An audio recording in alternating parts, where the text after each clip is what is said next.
দর্শক আমন্ত্রণ জানাচ্ছি NY71 সংবাদের সাথে আছি আমি শামীমা দোলা। আগামী ত্রয়োদশ জাতীয় সংসদ নির্বাচনকে সামনে রেখে করব কাজ গড়ব দেশ প্রত্যয়ে নির্বাচনী ইশতেহার ঘোষণা করেছে বিএনপি। ইশতেহারের মূল স্লোগান নির্ধারণ করা হয়েছে সবার আগে বাংলাদেশ। ধানের শীষে ভোট দিন,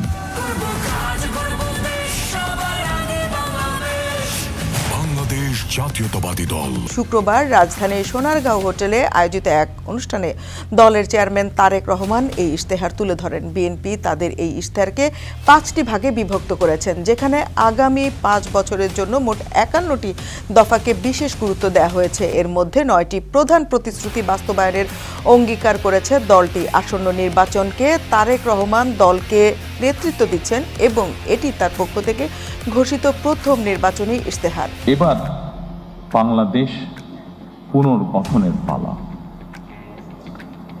প্রায় 20 কোটি মানুষের জন্য বাংলাদেশকে একটি গণতান্ত্রিক নিরাপদ রাষ্ট্রে প্রতিষ্ঠিত করার পালা। বাংলাদেশকে বর্তমান এবং ভবিষ্যৎ প্রজন্মের জন্য একটি নিরাপদ রাষ্ট্রে পরিণত করার জন্য বিএনপি কতগুলো সুনির্দিষ্ট পরিকল্পনা গ্রহণ করেছে।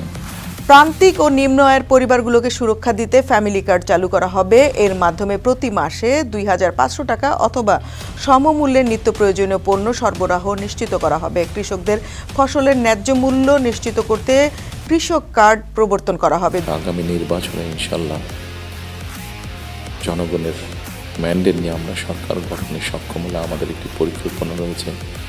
এই নারীরা শিক্ষিত হয়েছে, এদেরকে অর্থনৈতিকভাবে স্বাবলম্বী করে গড়ে তোলা। একটু আগে আমি যে ফ্যামিলি কার্ডটা বলেছিলাম, সেটির লক্ষ্য বা উদ্দেশ্য হচ্ছে সেটাই, এই নারী সমাজকে গড়ে তোলা।